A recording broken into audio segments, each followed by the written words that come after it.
你有去过美国华盛顿吗？去过了，还在白宫前打过卡。没事啊，现在我们再给你多一个去那里打卡的理由。因为总统特朗普为了庆祝7月4号美国独立250周年，正在首都敲敲打打大搞装修啊。从白宫超级宴会厅到美国版凯旋门，从林肯纪念堂到250座雕像的英雄花园。虽然这些都还没修好啊，但让我们先带你云游华盛顿，看看房地产开发商出身的特朗普到底怎么爆改这座百年城市。那这一轮改造的起点呢，就是美国英雄国家花园。这个项目最早是特朗普在2020年提出的，后来被拜登撤销了啊。如今重新启动，刚好碰上了美国建国250周年。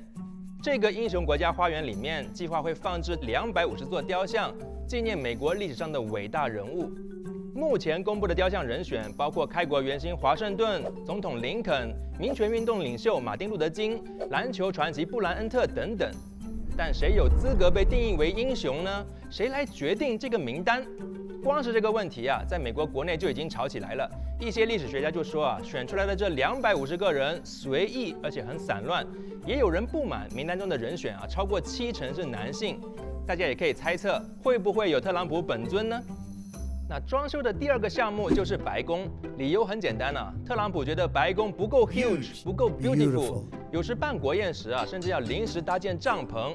他觉得这根本不是世界第一强国该有的排场，于是就有了这个造价约4亿美元的超级宴会厅建设项目，面积超过9万平方英尺，差不多12个标准足球场那么大，能容纳将近1000名宾客。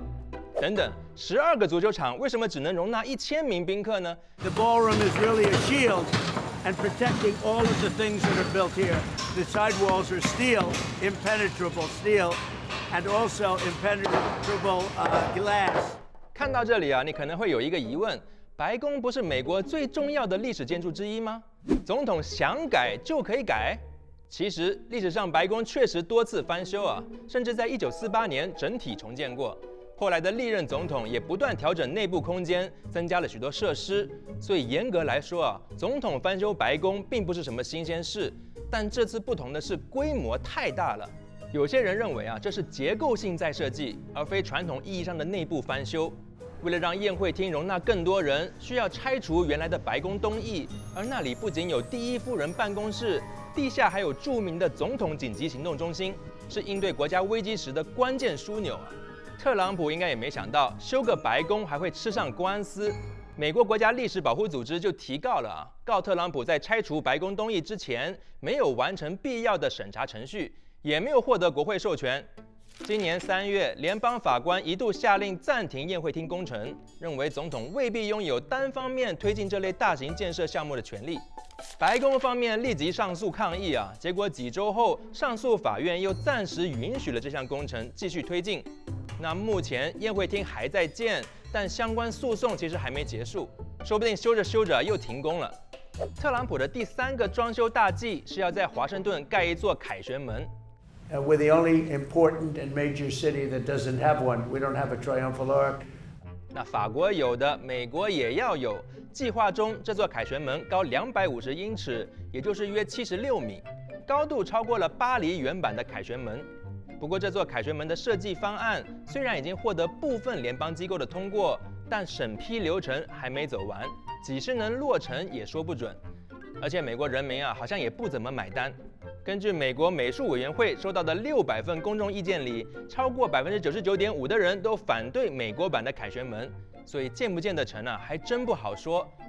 那这些都还没建完，我什么时候能去华盛顿打卡呢？其实啊，你或许能看到的就是林肯纪念堂倒影池了。这个已经在6月完成，整个工程花费约1310万美元，主要是对倒影池进行了清洁和修复，再重新喷涂成美国国旗蓝。不过工程才刚完工啊，池水就出现了藻类问题，部分涂层也开始脱落。特朗普随后指责是人为破坏所造成的。These people are sick, terrible. They're vandals. They've caught 6 of them. We'll fix it right after the 4th of July.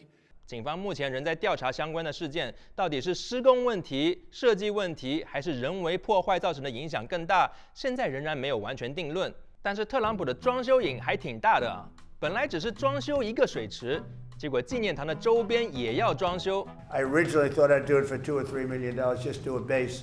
But now we're fixing up the exterior of it. We're doing so we'll probably be in there for less than $20 million.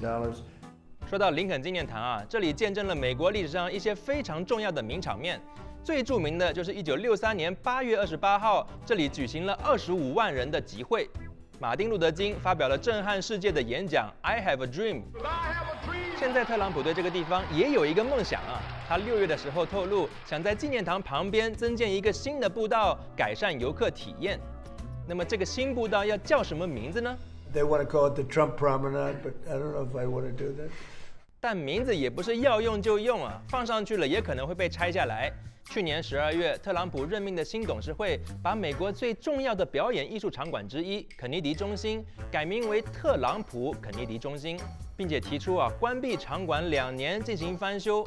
但今年5月，联邦地方法院裁定，肯尼迪中心的名称是要由国会立法确定，董事会是无权更改的。所以法院要求撤回相关安排，同时也暂停了翻修计划，直到另行通知。这也是目前特朗普多个改造项目中少数真正被法院踩下刹车的工程。